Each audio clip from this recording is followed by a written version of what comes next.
प्यारे विद्यार्थियों, आज हम पढ़ने जा रहे हैं बीए पार्ट सेकंड के इतिहास के सेकंड लेसन तुर्कों का भारत में आगमन और उसकी अगली कड़ी।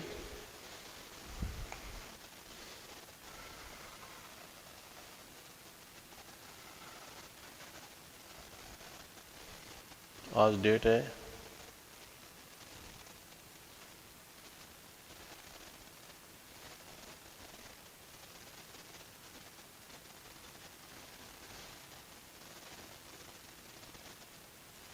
'हिस्ट्री' और BA part second.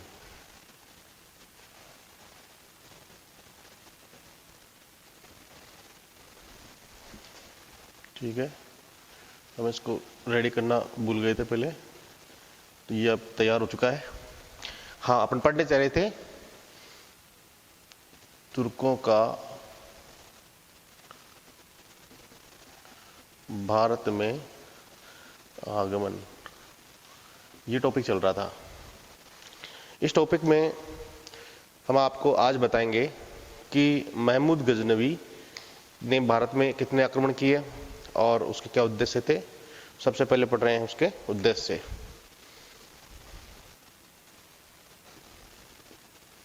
Mahmood Ghaznavi के भारत पर आक्रमण करने के कारण। जनरली क्वेश्चन पूछा जाता है परीक्षा में, कारण क्या थे? तो सबसे पहला कारण है धन संपदा की प्राप्ति। सबसे पहला उसका उद्देश्य धन प्राप्त करके लूटना, धन लूटना, क्योंकि उसको पता था कि भारत के अंदर बहुत सारी धन संपदा है और उसका जो एकत्रीकरण है, संग्रह है, वो खास करके मंदिरों के अंदर ज्यादा है। इस वजह से महमूद गजनवी ने मंदिरों को अपना शिकार बनाया और उसमें से बहुत सारी धन संपदा लूट करके अपने देश गजनी के अंदर ले गया। तो ये इसका पहला उद्देश्य था। दूसरा ये था कि भारत के अंदर हाथियों की संख्या बहुत ज्यादा थी, तो हाथियों को प्राप्त करने की इच्छा कि अगर लूट होती है, किसी शासक को पराजित किया जाता है, तो उससे उनको हाथियों की प्राप्ति भी हो सकती है। इस प्रकार की आशा उसने रखी थी। इसके साथ साथ ये भी था कि साम्राज्य विस्तार हो। साम्राज्य विस्तार, अब आप जानते हैं कि अगर किसी शासक से युद्ध होता है और जीत मिलती है, विजय मिलती है, तो उसके साम्राज्य का विस्तार तो होगा ही ना, सीधी सी बात है। चौथा अंतिम उद्देश्य था उसका इस्लाम धर्म का प्रचार प्रसार करना। इस्लाम धर्म का प्रचार प्रसार करना भी उसका एक लक्ष्य था। लेकिन ये अंतिम उद्देश्य था उसका कि अगर हम विजय प्राप्त करते हैं तो काफिरों के देश में हम अपना जो धर्म है, इस्लाम धर्म है, उसकी स्थापना अच्छी तरीके से कर पाएंगे। तो ये उसके आक्रमण करने के प्रमुख कारण थे। आपने शायद नोट कर लिए होंगे। अब बता रहा हूं मैं आपको कि महमूद गजनवी ने भारत पर कौन कौन से आक्रमण किए, किस प्रकार से किया।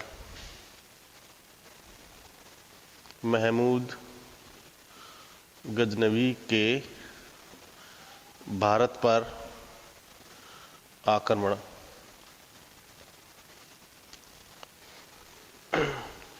देखो, उसने 1000 ईस्वी से लेकर के 1026 ईस्वी तक 17 बार भारत पर आक्रमण किया था। कितनी बार आक्रमण किया महमूद गजनवी ने? महमूद गजनवी में 17 बार भारत के ऊपर आक्रमण किया था। हम आपको उसकी 17 विजयों के बारे में वर्णन कर रहे हैं। एक एक करके अब उसकी विजयों के बारे में जानने की कोशिश करते हैं। प्रथम आक्रमण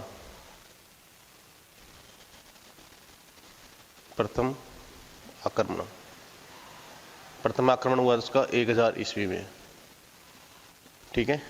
और इस आक्रमण के उपरांत उसने क्या किया, उत्तरी पश्चिमी भारत के सीमांत पर हिंदू शाही शासक जयपाल के कुछ दुर्ग जीते। पहला काम था उसका।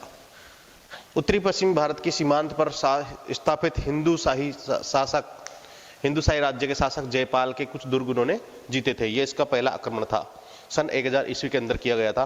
द्वितीय आक्रमण देखिए, दूसरा आक्रमण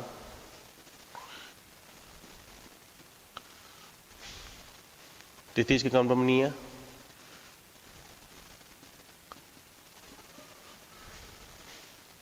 जयपाल पर आक्रमण,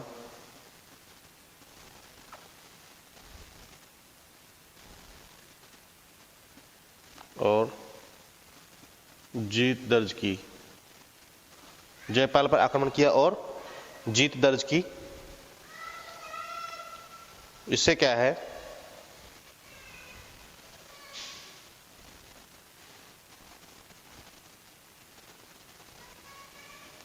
जयपाल ने हार कर अग्नि में कूदकर आत्महत्या कर ली।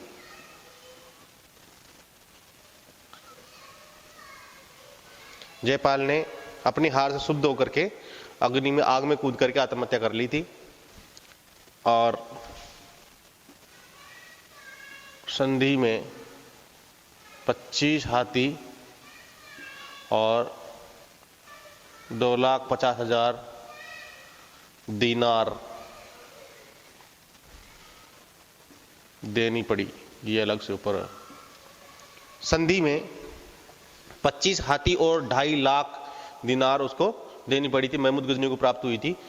तो इस प्रकार से दोनों ही आक्रमण जयपाल के राज्य पर किए गए थे। अब देखो, जयपाल के मरने के बाद उसका लड़का था जिसका नाम था आनंदपाल, और वह शासक बना हिंदू शाही राज्य का। इससे भी तीसरा संघर्ष हुआ इसका। तीसरा आक्रमण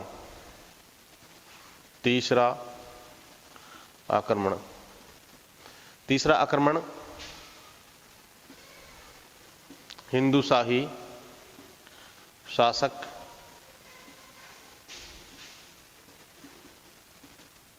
आनंदपाल को हराया, ठीक है। आनंदपाल को फिर पराजित किया इसने। और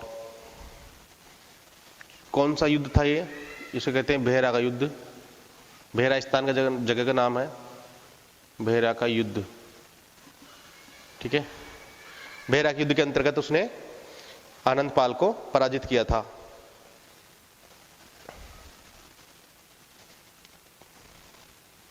चौथा आक्रमण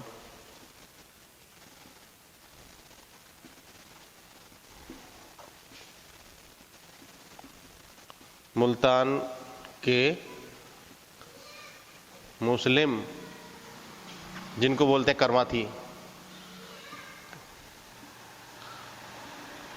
कर्माथी संप्रदाय,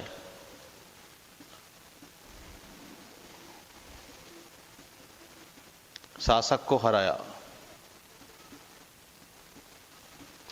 मुल्तान के मुस्लिम शासक को उसने हरा करके उसके ऊपर अपना प्रभाव जमाया था। अब देखो, ये पांचवा है, पांचवा आक्रमण करके उसने मुल्तान पर अपना क्या कर लिया, अधिकार कर लिया। मुल्तान पर उसने अपना अधिकार कर लिया था। छठा आक्रमण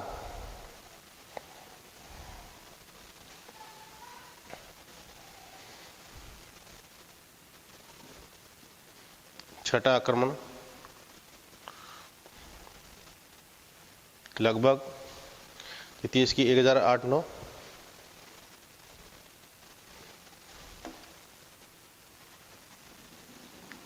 ये लगभग है, इसके कंफर्मेशन नहीं है, लगभग इस टाइम की बात है।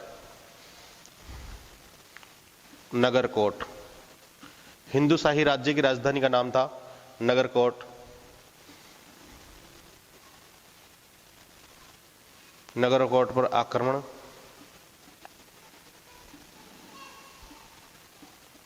आनंदपाल पराजित हुआ।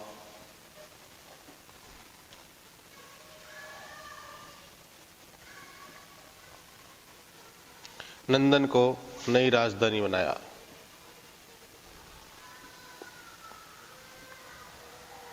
समझ गए आप?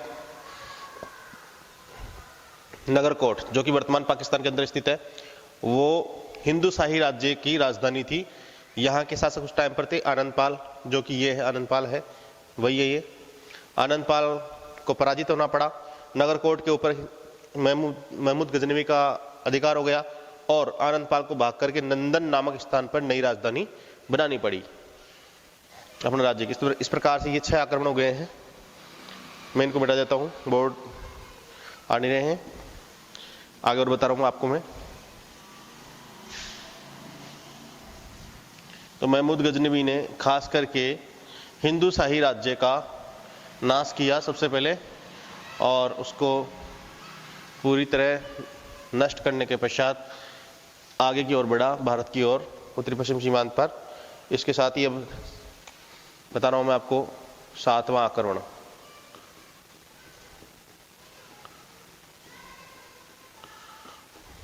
सातवां आक्रमण जो हुआ था नारायणपुर।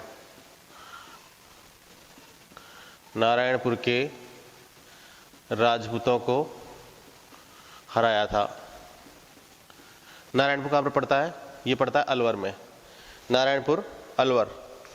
तो ये यहाँ के राजपूतों को इसने पराजित किया था महमूद गजनवी ने।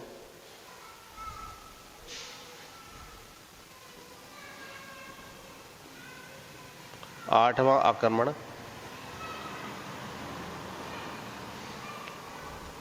आठवां आक्रमण किया उसने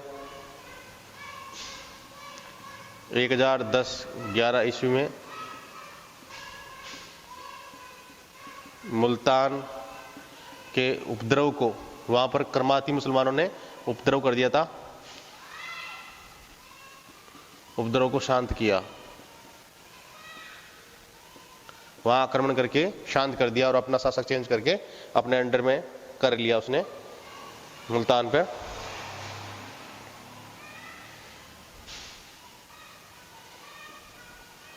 नवां आक्रमण।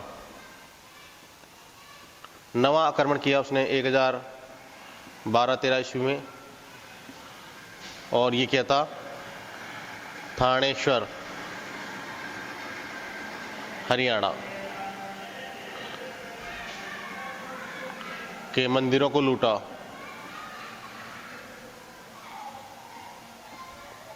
थानेश्वर हरियाणा के मंदिरों को इसने लूटा था 1012-13 ईस्वी के अंदर।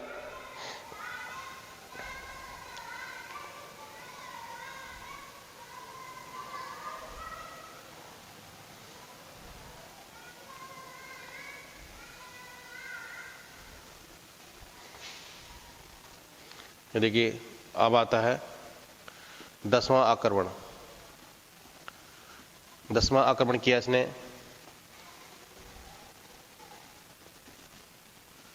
नंदन पर। नंदन आप जानते हैं हिंदू शाही राज्य की राजधानी दूसरी वाली। नंदन पर आक्रमण करके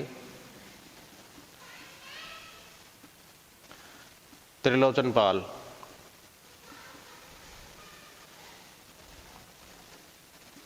को कश्मीर की शिवालिक पहाड़ियों में,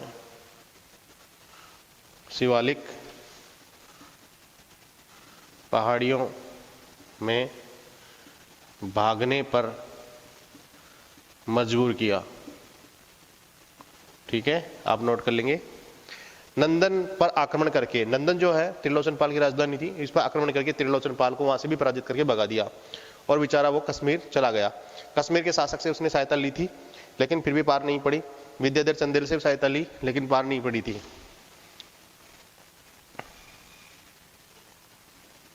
त्रिलोचन पाल की सहायता कश्मीर शासक और विद्याधर चंदेल, बुंदेलखंड का विद्याधर था, विद्याधर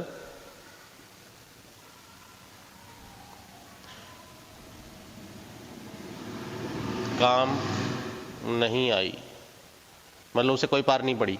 त्रिलोचन पाल की सहायता कश्मीर शासक और विद्याधर चंदेल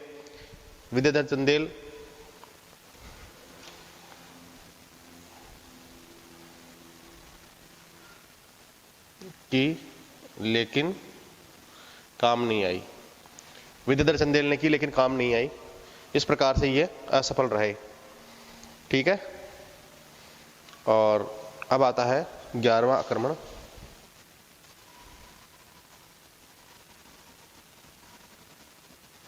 11वां आक्रमण किया उसने कश्मीर के ऊपर, क्योंकि कश्मीर के शासक ने उसकी सहायता की थी ना, इसलिए उसने कश्मीर पर आक्रमण करके लोहकोट दुर्ग जीता। लोहकोट दुर्ग को उसने जीत लिया था 11वें आक्रमण के अंतर्गत।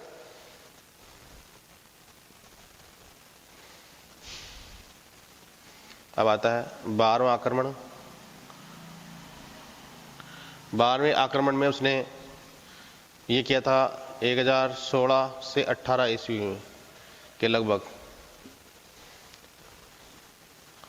मथुरा के मंदिरों को लूटा, ठीक है, 16 के अंदर, और उसके पश्चात ही कन्नौज चला गया। कन्नौज के राजा गुर्जर प्रतिहार वंश के अंतिम शासक थे। ये प्रतिहार के, गुर्जर प्रतिहारों के अंतिम शासक राज्यपाल को हराया और कन्नौज पर आक्रमण किया, मतलब कन्नौज को लूटा। जो राज्यपाल नाम का शासक था गुर्जर प्रतिहार, वह बिना लड़े ही राजधानी छोड़ करके भाग गया और गंगा नदी के बीच स्थित सेवंतरी नामक जो द्वीप है वहां पर जाकर के छिप गया। और जब महमूद गजनवी लूट लाट करके वापस लौट गया, तब जाकर के वो अपनी राजधानी में पुनः लौटा। इतना कायर निकला, तो ये एक अच्छी बात नहीं थी हिंदुस्तान के लिए। इसके पश्चात अगला बता रहा हूं आपको मैं।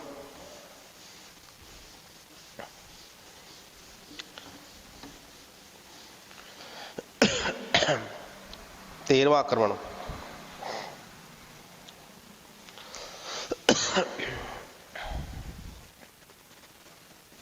13वां आक्रमण किया उसने त्रिलोचन पाल की सहायता करने वाले बुंदेलखंड के विद्याधर चंदेल पर आक्रमण किया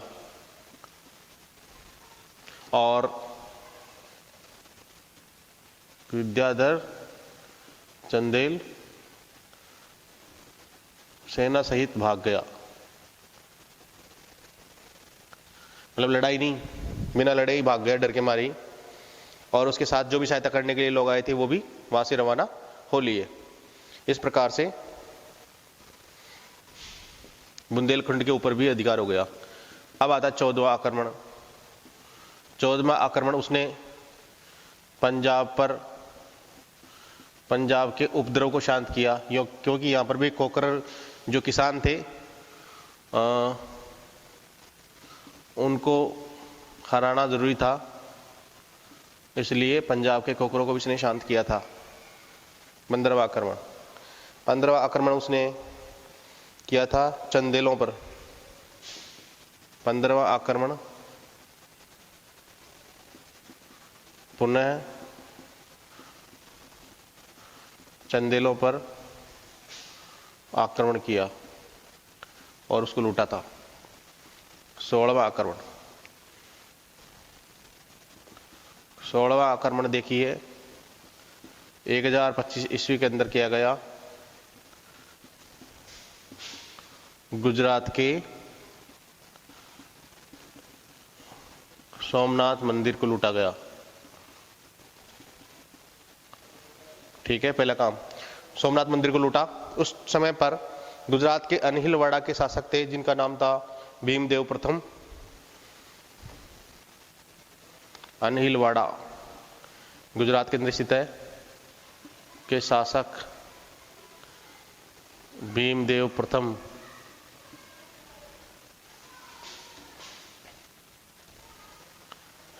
राज्य छोड़कर भाग गए। राज्य छोड़कर ही भाग गए थे, तो जम के लूटा। और बता दूंगा आपको, गुजरात के सोमनाथ मंदिर को जब लूटा गया तो वहां पर उस मंदिर के अंदर शिवलिंग की बड़ी सारी मूर्ति थी। उस मूर्ति में इतना ऐसा चमत्कार लोग मानते थे कि वह मूर्ति ना तो मंदिर के गर्भगृह के निचले जो सतह है उससे जुड़ी हुई थी, ना ही दीवारों से जुड़ी हुई थी और ना ही ऊपरी छत से जुड़ी हुई थी। वह मूर्ति अधर में टिकी हुई थी और उस मूर्ति को सभी लोग या वहाँ के जो पुजारी लोग हैं, वहाँ के जो निवासी हैं, वो सब उसको चमत्कारी मूर्ति मानते थे। इसलिए जब सैनिक लोग उसको तोड़ने गए तो वहाँ के पुजारियों ने कहा कि मूर्ति को मत तोड़ना, अनर्थ हो जाएगा और प्रलय आ जाएगी, इसलिए इस मूर्ति को नुकसान मत पहुंचाना। जो भी आपको धन दौलत चाहिए वो हमसे ले जाइए, लेकिन मूर्ति को मत तोड़ना। तब महमूद गजनवी वहां पर पहुंचा। उसने कहा कि मैं मूर्ति बनाने वाला नहीं हूं, मूर्ति की आराधना करने वाला नहीं हूं, बल्कि मैं तो क्या हूं, बुत सिकन हूं। बुत सिकन, उसने कहा मैं तो क्या हूं, बुत सिकन। ठीक है, बुत सिकन का मतलब होता है मूर्ति भंजक, यानी मूर्ति तोड़ने वाला। मूर्ति भंजक का मतलब होता है, सॉरी, बुत सिकन का मतलब होता है मैं तो मूर्ति तोड़ने वाला हूं, मैं कोई मूर्ति बनाने वाला, स्थापित करने वाला नहीं हूं, इसलिए मुझे कुछ नहीं होगा। इस प्रकार से उसने ऐसा कह करके सैनिकों को आदेश दिया और मूर्ति को तोड़वा दिया। अब उस मूर्ति की क्या खास बात थी? उस मूर्ति की खास बात यह थी कि उस मंदिर की दीवारों के अंदर बड़े बड़े जो चुंबक है वो लगाए गए थे और उस शिवलिंग के अंदर भी क्या था, चुंबक था, लोहा था। इस प्रकार से वो आकर्षण के कारण उनको बराबर दूरी पर लगा करके इस प्रकार से लगाया गया था कि वो दोनों तरफ या चारों तरफ से, छहों तरफ से मतलब उसको आकर्षण मिले, इसलिए वो मूर्ति बराबर टिकी हुई थी, बीच में टिकी हुई थी। वो नहीं तो ऊपर जाती थी और नहीं नीचे जाती थी। इस प्रकार की जो कला थी उसमें मौजूद थी मंदिर में, लेकिन फिर भी उन्होंने दीवारें गिराने के पश्चात मूर्ति अपने आप गिर गई। तो ये एक प्रकार का आश्चर्य हुआ और उस मंदिर से अथाह धन लूट करके महमूद गजनवी अपने देश गजनी ले गया और वहां पर उसने उस धन से बहुत सारा विकास कार्य कराया। बहुत सारे स्कूल, चिकित्सालय, है ना, विद्यालय, ये सब उसने बनाए थे। 17वां आक्रमण देखिए, 17वां आक्रमण 1026 ईस्वी में किया गया। किनके खिलाफ? पंजाब के जाटों और खोखरों के बीच में। जाटों और खोखरों पर किया गया और यहां पर भी उन्होंने जीत दर्ज की। इस प्रकार से उसने 17 बार भारत के ऊपर आक्रमण किया था। इसके पश्चात वो अपने देश की ओर चला गया। अब इन 17 आक्रमणों से क्या प्रभाव पड़ा, ये भी पढ़ लेते हैं थोड़ा सा। महमूद गजनवी के 17 आक्रमणों का भारत के ऊपर क्या प्रभाव पड़ा? इतनी बात आपने पढ़ी है तो आपको समझ में आ गया होगा कि क्या प्रभाव पड़ा है। पहला प्रभाव देखो, महमूद गजनवी के भारत आक्रमण के प्रभाव, क्या प्रभाव पड़े? प्रश्न पूछा जाता है। पहला है अपार जनधन की हानि हुई। ठीक है, मुस्लिम धर्म की स्थापना हुई, ठीक है, और हाथियों और घोड़ों की प्राप्ति हुई इससे महमूद गजनवी को, और राज्य विस्तार हुआ, मुस्लिम राज्य की स्थापना हुई यहाँ पर। तो ये 4 फायदे हैं जिससे यहाँ पर उसको फायदा हुआ है। आज इतना ही, अगली क्लास में हम फिर मिलेंगे, तब तक के लिए धन्यवाद। ओके।